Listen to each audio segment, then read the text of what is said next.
You're listening to The KYLO Show, and I'm your host, Danny Silk. And I'm Brittney Serpell. The KYLO Show is a podcast where we talk about how to keep your love on no matter what, and why whole healthy families are going to save the world. And it starts right now. Hello, and welcome to The KYLO Show. We are here live. We are here live. So exciting. I love this stuff. I do. You do. You're excited every single time. I know. I am. Say we're live. It's a good sign. I'm still excited. We really are loving all the questions that have been coming in. Yeah. And so we are going to jump right into the question and then we'll talk about it. Boom. All right, Michael. Can you hear us okay? I can. Can you hear me? I think so. Yep. So we're doing better. Yep. Thanks for joining us. Like I said before on the KYLO Show, it's great to have you. Let's dive into the question that you have for us. Yeah. So basically, with our middle daughter, we've got children that are 13, 11, and turning 10 tomorrow, actually. Fun. And our middle daughter, she's a sweet kid, but at times she gets really pitted in, defiant. She's eye rolling, she's glaring, and she really can't see it or doesn't understand it. So when you try to talk to her about it, she just digs her heels in on whatever the issue at hand might be. And it's hard to even talk to her. There's times where I'll just say, like, you can parent yourself, and I'll walk out of the room because I just don't even know what to do. But yet, she's a really sweet kid. And if I say something after we're maybe processed or done getting through whatever it was, I'll say, like, you really have a wonderful heart underneath there. And then she'll start crying. And she's like, well, what do you mean underneath there? Like, she just doesn't see this crusty exterior that she puts on.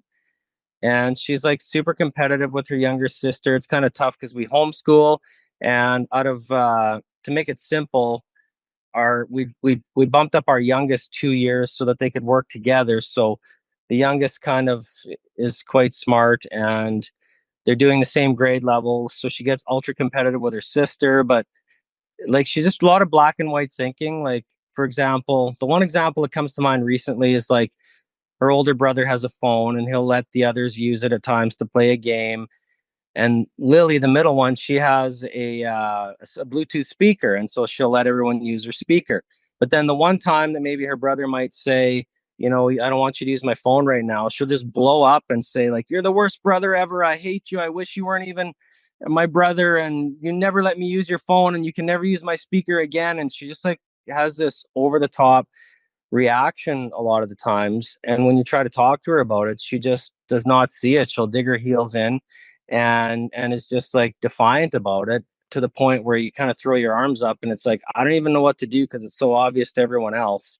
And her siblings were even saying, like, she's got such a big blind spot. She can't see what she's really like. And so my wife and I are just having a hard time trying to figure out how to parent her. So I guess that's kind of, in a nutshell, my question, and looking for some help.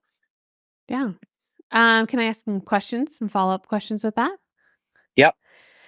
So what does it look like when she blows up like that at her siblings or at you and your wife? Like, what's the consequence for her disrespect that she brings in? Like, what happens after that? Yeah, so we might say something like, I don't want to have this disrespectful conversation. So when you're ready to be respectful, we can try again.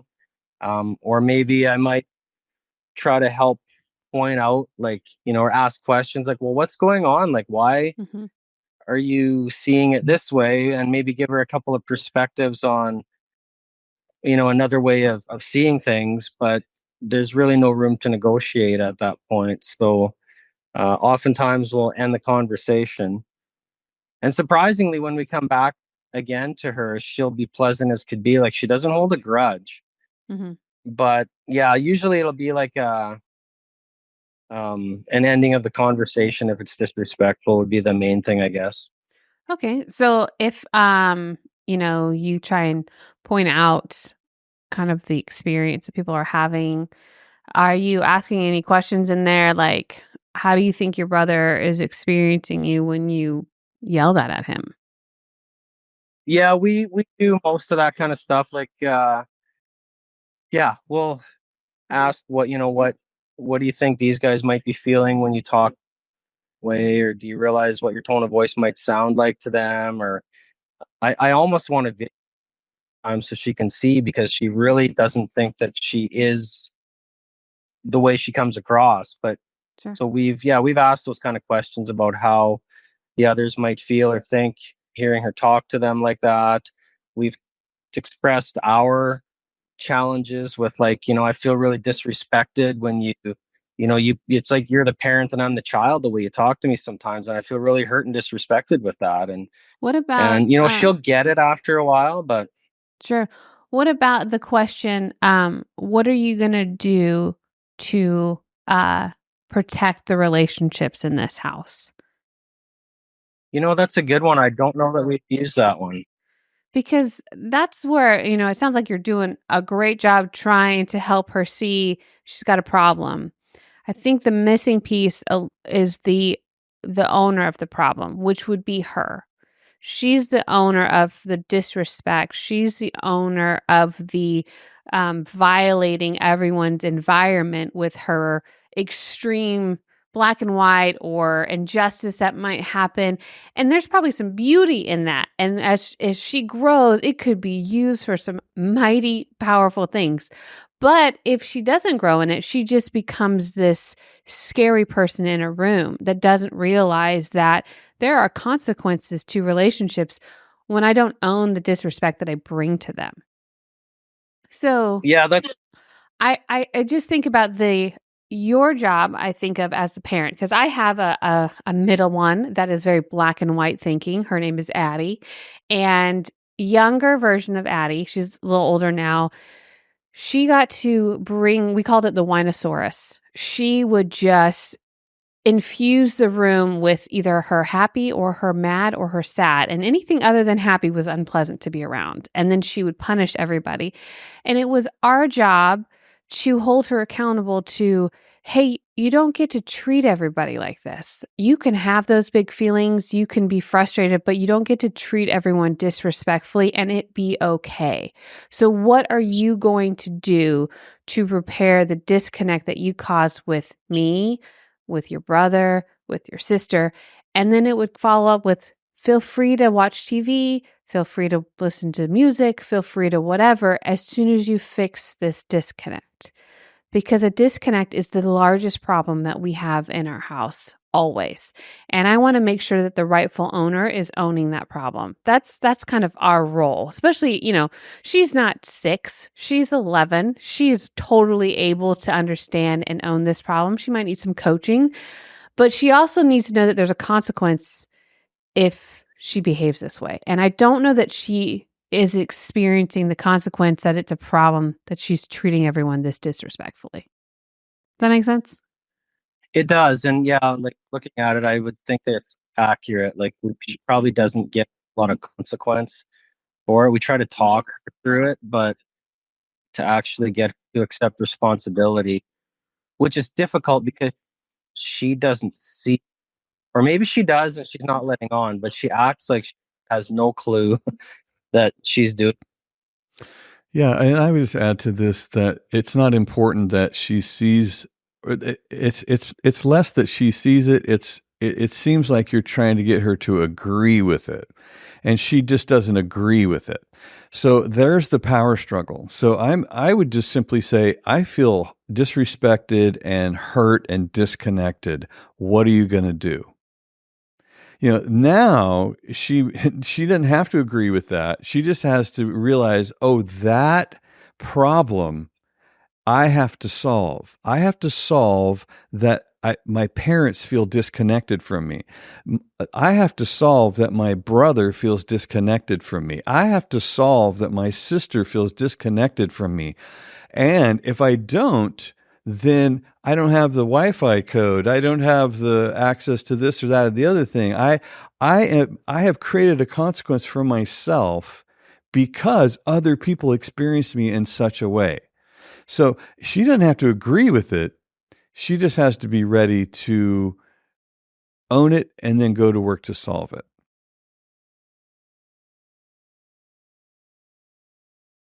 We may have lost Michael, but Sorry, yeah, I'm back. Awesome.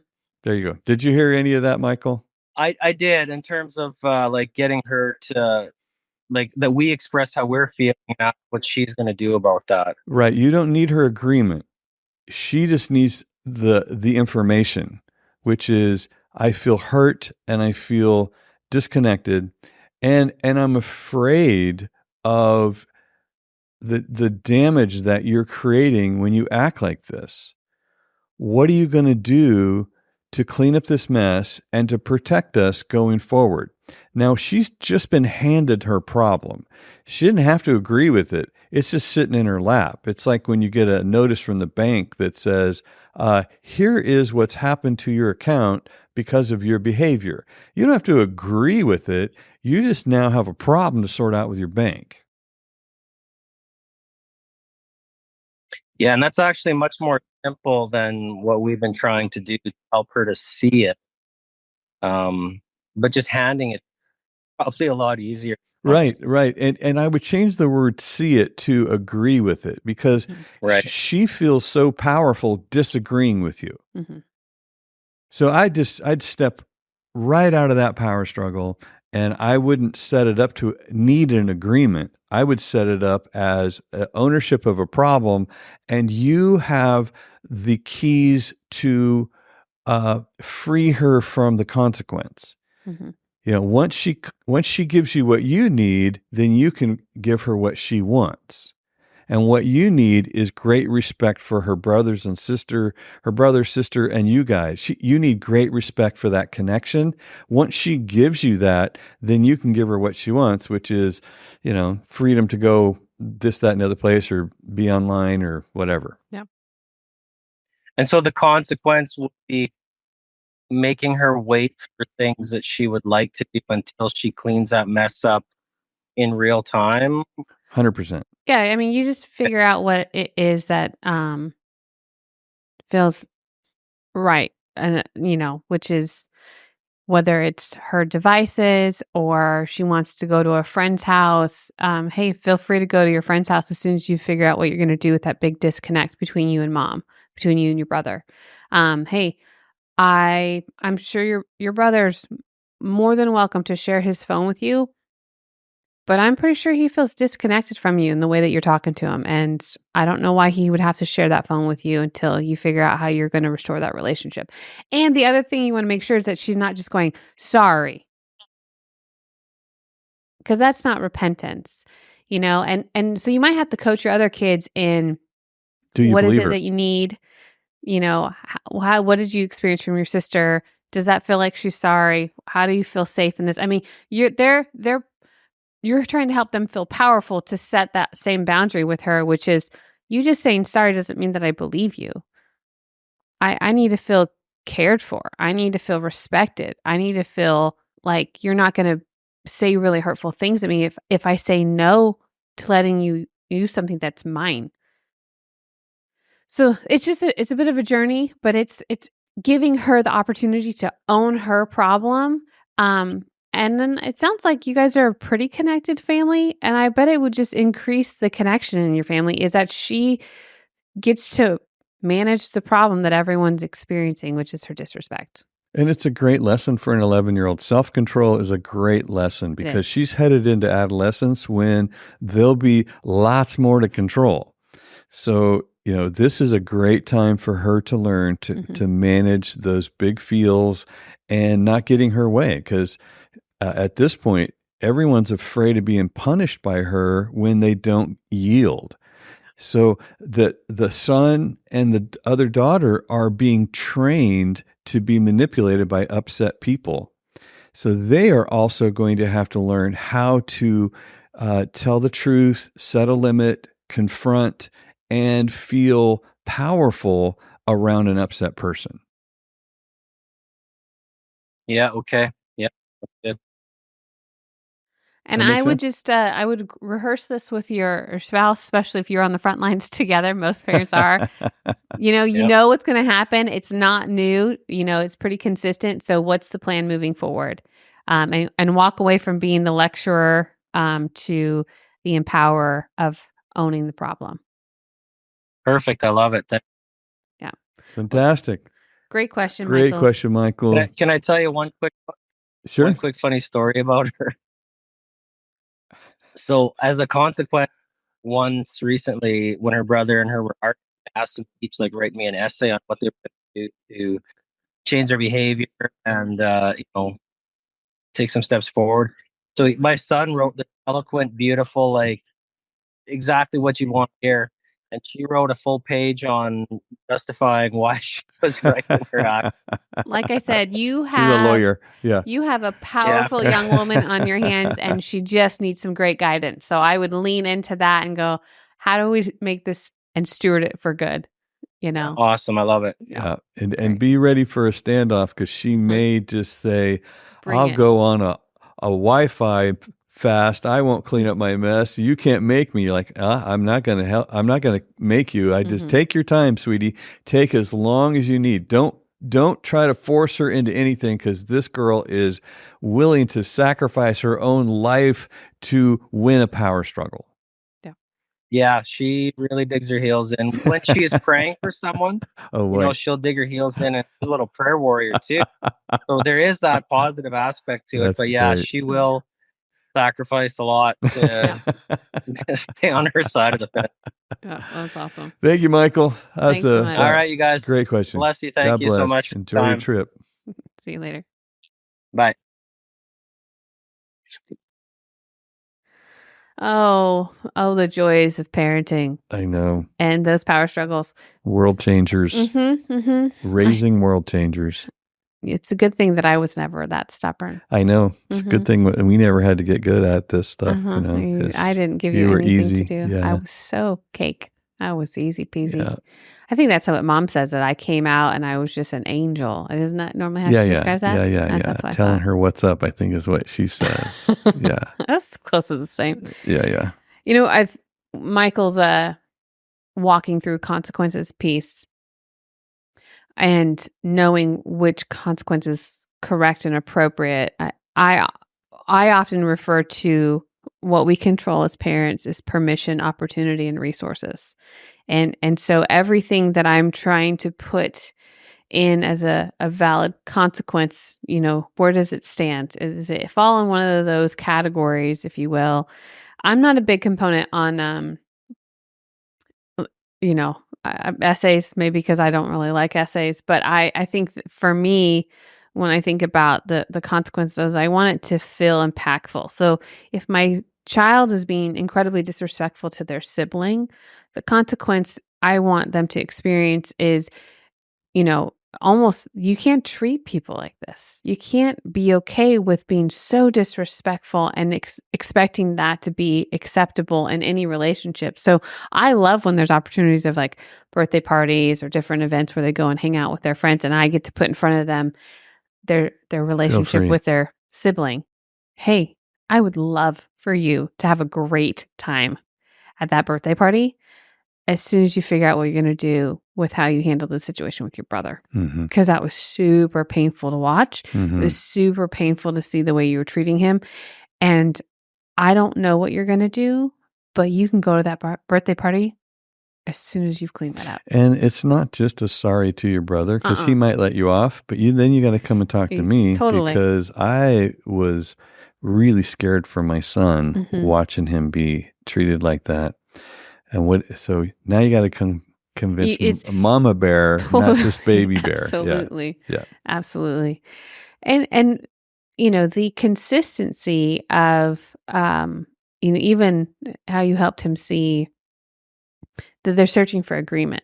And I especially as kids get older, that's a trap a lot of parents fall into, is I'm trying to lecture you and educate you as to why this behavior is unacceptable, but we're not actually able to do that because I've got the goal of agree with me that you're wrong. And if you've got anyone like that little one. She sounds like, again, she could be a lawyer. I don't know. Someday, world changer, no doubt. Which beautiful qualities. We need some real leadership to step up and be not afraid to walk out that exhausting journey, because she's going to need it. Yeah. And it's the poison of self-justification. So parents have it sometimes, the kids get it sometimes. It's usually a dominant personality in our environment that has the tool of self-justification, which means basically there's a perfectly good reason why I hurt you. There's a perfectly good reason why I was disrespectful to you. Yeah. There's a perfectly good reason that I invalidated you. No, there isn't. There's no perfectly good reason for you to hurt, disrespect, or invalidate anybody in this family, because it all leads to a disconnect. And there is zero perfectly good reason why you created a disconnect in our family. And that has to be the standard that we move forward with, and everyone's accountable to that. Otherwise, if I can build a great case, you have no chance of getting respect, connection, or value from me. Right. Yeah. It's real. It's real. And keep doing a good job, Michael. I mean, I think I would fight for parenting and for being the leader in your home. That's what these kids need more than anything. Speaking of value, I heard they can get 15% off. We are going to our ad. If you didn't catch that segue, Okay. we're going to our sponsors right now, which is Pro Life Coffee Roasters. Yep. And you get 15% off. ProLifeCoffeeRoasters.com/KYLO, and you get 15% off of some of the best coffee I can remember drinking in a very long time. I'm still smelling this cup. It's just like, it smells so good. It tastes so good. I can vouch that he is very giddy about this coffee. They do. I mean, they're not only going after what we love, which is pro-family, pro-life, and giving proceeds towards that off of whatever they sell from this, but they are also doing an excellent job at the quality in who they're working with, their business model, and honoring the people in Ethiopia that they're trying to do an excellent job from, we said, bean to brew. Bean to the brew. I mean, they are with the farmers, and they don't have a middleman that they're buying from. So the quality, they know personally, moves from the field all the way to the coffee maker. It's excellent stuff. So again, ProLifeCoffeeRoasters.com/KYLO and get your 15% off. And until then, we should do another question. Okay. Batter up. All right. Hi, Nicole. How are you today? Hello. Hello. Thanks so much for joining us on the KYLO Show. Yes, I'm honored to be here. Well, I heard that you've got a great question for us, so we would love to jump in and see how we can help you. Yes. So I'll give you a little bit of backstory. I used to be an authoritative parent. Since the destruction of my marriage, I've been able to focus on becoming a better mom. I think my kids understand what disrespectful behavior is, but they just get caught up in their emotions and then they don't care about anything. I do give them consequences when they lose control of themselves and make a mess, but they seem to just continue to repeat that disrespectful cycle. It seems to get better, but then it comes kind of in waves. I have seen remarkable progress in my 12 and 14 over the past year, and it has been a very slow turnaround, but we've made great progress. But my 7-year-old is currently really struggling. So he's too big and wild for me to wrestle him up and carry to his room. So how do I handle this out of control 7-year-old who is willing to call me swear words, tell me no, scream at siblings, refuse to go to his room when I tell him, oh, this is no fun. And he just what do I do with that? Yeah. I mean, it actually reminds me of a story of a single mom that we worked with. I don't know if you read my book, Imperfect Parenting, but I tell a story in there about a single mom and recruiting Ben and I as help because she had a son that was out of control and didn't know what to do because he was too big to pick up to put in front of room. And she didn't have, a man in the house, and she was just trying to figure out how to manage herself and his chaos at the same time. So we became, we in the Love and Logic world refer to as the world's worst babysitter, in that there's no fun to be around. Like, we're just in the sense of we're not there to entertain and play games and have a good old time. We're there because you are no fun and you needed somebody else to babysit you. So if first question would be, do you have somebody in the community, a church that could be this for you that you could pull on? I'm fairly new to the area. So, we'd been here just over 3 years, but with the blow up of my marriage, it's been kind of a disaster. But I actually made a phone call yesterday to an older grandma type lady who can really lay the law down. And I asked her if my kids could serve some hassle time at her house. So, I'm wanting to get that Love it. And in my resource. I would keep chasing after that, because that's exactly what happened with this young boy. Is he came over to our house because he was out of control, and he pulled weeds until he could come up with a plan of how he was going to be fun to be around, and why his mother would be a genius for letting him back in the house. And we were prepared to have him for the night. We weren't intimidated by this. Again, we're a little bit more experienced as far as how to boundaries and different things with him. But he spent the entire day pulling weeds, doing yard work at our house. And, he cried. He was somewhere right around, I want to say like 9 to 10, somewhere in there when we had him. And I think the ability to own the problem, not be with his mom, so he didn't get away with acting crazy, and he wasn't going to pull that so much with us. And so he came up with a really great plan of why he should go back home and how he was going to protect his mom. And we only got to do one of those. Did you ever get in on that? I only got one of them with him.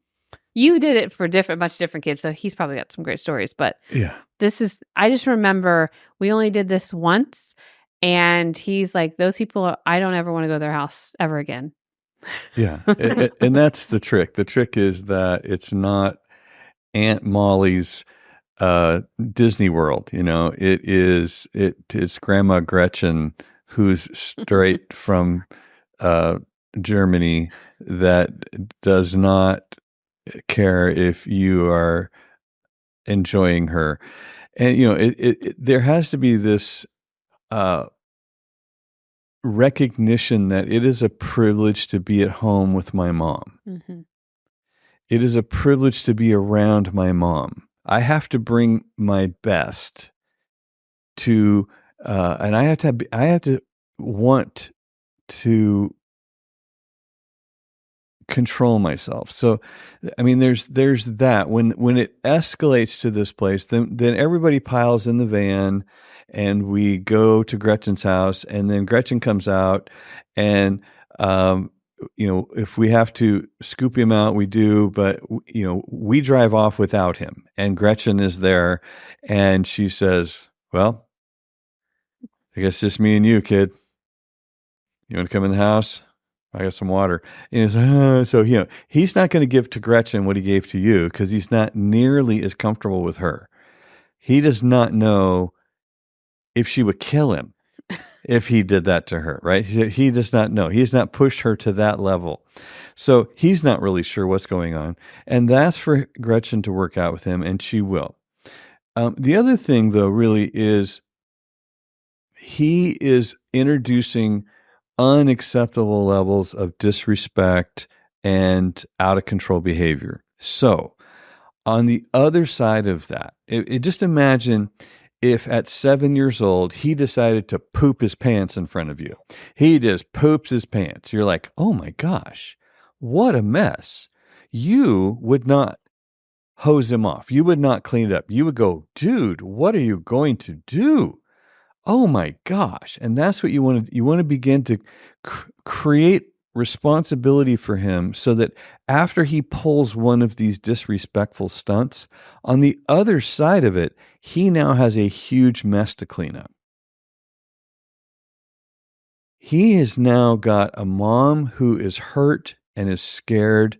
He has siblings who feel disconnected and defensive of mom. He's got a big old mess to clean up. What are you going to do, man? What are you going to do? Well, it's not my fault. You said. Okay, well, you take your time. You take as long as you need. But I tell you what, we have some dinner for you as soon as you have your mess cleaned up. Take your time. And don't worry, because if you don't get your mess cleaned up tonight and you miss dinner, we'll have a big breakfast, okay? Don't worry. Now, what you've just done is you've taken all of the power struggle out of it, which is what he is eating for lunch, is you trying to make him do something. You're trying to make him be nice. You're trying to make him be respectful. You're trying to make him obey. Nope, not trying to do any of that anymore. I'm just in control of your resources, your permissions, and your opportunities. I'm in charge of those things going forward. I'm not in charge of your mouth or your feet or your attitude. So I won't try to control what I don't control. I'll only be controlling what I do control, which is your resources, my resources, the permissions I give, which is here's the access to the Wi-Fi and the other things that I bought you, and opportunities, which is here's a ride in my car to that place you wanted to go.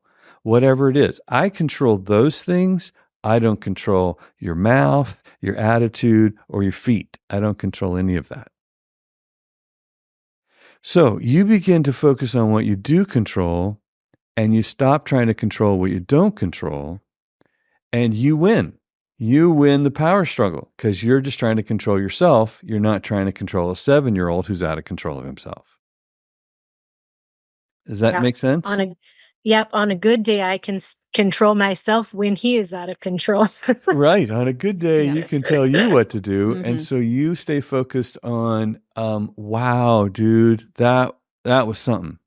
That was something. So I have a question.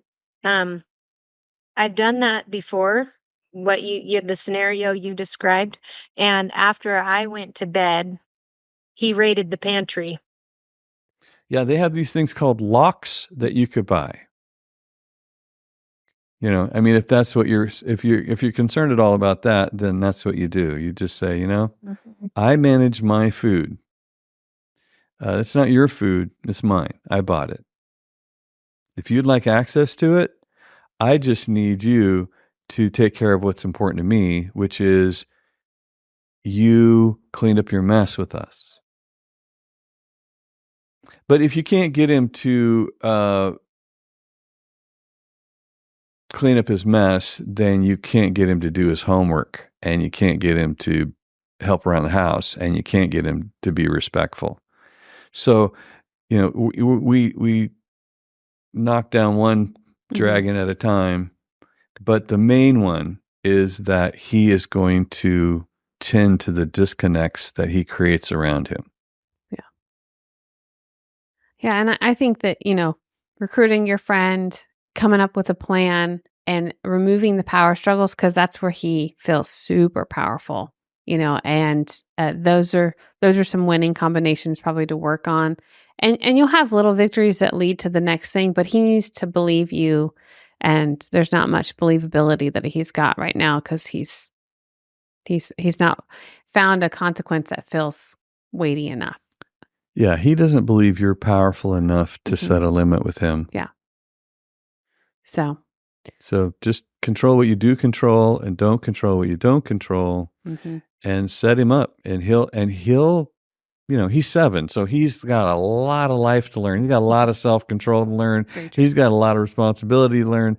But I would start with that respect piece and paying attention to the connection. Because, if you unplug a lamp, the light goes out. Now, nobody's punishing the lamp. Nobody's punishing that light bulb. That's just how life works. So he's got to stay plugged into you for his Wi-Fi to work, for his video games to work, for his access to your resources to work. He's got to stay plugged into you. If he can unplug and then have access to all of that, there's zero reason for him to change. Yeah. It's a great question, Nicole. I think that's a lot of parents are facing this age, I think, because you can't pick them up, you can't walk them to their room. There's hassle time, and how do we create a culture of respect in our home, and we all feel powerful and valued. And so you're redefining that. It sounds like, especially as you've walked through a really hard season, and it's you are on a new journey as well as your kids. And so I think finding a community to pull on for encouragement and strength, and those are going to be probably the best words of wisdom I can give you as you redefine what your family culture is, and you protect that and hold that standard. Yeah. So, but awesome. Thanks for listening. Thanks for trusting us, for adding to your life as strength as best we can, and really do appreciate you coming on the KYLO Show. Thanks, Nicole. Yeah. God bless you. Yes, I love it. Thank you. Those power struggles are no joke, man. Yeah, and that's just quite a swarm, that she's living through. I mean, a divorce and all the dynamics that introduces with 3 boys, like, woof. Yeah. I'm glad to hear about her older ones. That's what I was thinking. Kind of adjusting and totally, getting on the same team together. But the little guy, he's the baby of the family. He's yeah. And he's probably gone undetected for a little while, and and they've reconnected and reestablished some culture, and that he's still trying to keep that old culture potentially. And well, he's behaving his feelings. Totally. So there's some upset there, and there's some misunderstanding and some confusion. Scared, and all this stuff. Ouchie, lots of stuff. So if Mama can just get through all that and get connected, and and at this point, his lesson really is about managing himself and cleaning up his messes. I keep picturing that she's kind of in this corral with a bunch of wild bulls, and she's at this rodeo, and she's got her lasso is connection. Like, she is chasing down these kids to stay connected in this wild season that she's been running through. Yeah, for sure. And I remember walking through that season with our friend that was a single mom, and I remember, I don't know who it was, but you were a social worker and foster kids, and I remember some random kids showing up at our house. I don't know who they are. I remember one kid more than others that came pretty regularly, and we weren't allowed to hang out and play, even though they were a kid and it looked like fun. No, don't talk to them because they are being no fun. Yep. So I'm going to go over here and pretend like they're not there. Even though I want to ask questions. Why are you here? What did you do? Sorting it out. Yeah. Sorting it out. But I've worked with a few single moms, and we've had a few in our KYLO University, and I just did a group coaching with a couple moms, and one of them was single mom. She was just talking about the hard swallow of, our call, Whole Healthy Families Are Going to Save the World. And I just challenged her. I'm like, this is your family right now. And if you get remarried and there's a dad that, stepdad that comes in, and you get to redefine it again. But right now you are the whole and healthiest version of family in this season, and your community, and to not take the belief that you have to do it by yourself, that you don't get to ask for help. You got to chase all those lies away so that you can show up for your kids in the best way as possible. Because you're a man down, literally. Yeah. And you've got to be willing to ask for help. So totally. It's a good question. I love parenting questions come in. Yep. You know, they're It's all good stuff. lots of fun. Good All stuff. right. Well, thanks for listening to us on the KYLO Show. We are having a good time with all of our questions, and we are having fun drinking our great coffee, and we're having fun helping whole healthy families save the world. Yep. We'll see you next time. Thanks for listening to the KYLO Show. To submit a question, go to thekyloshow.com. Never miss an episode by subscribing to Apple Podcasts, Spotify, and the Loving on Purpose YouTube channel. And don't forget, whole healthy families are going to save the world. See you next time.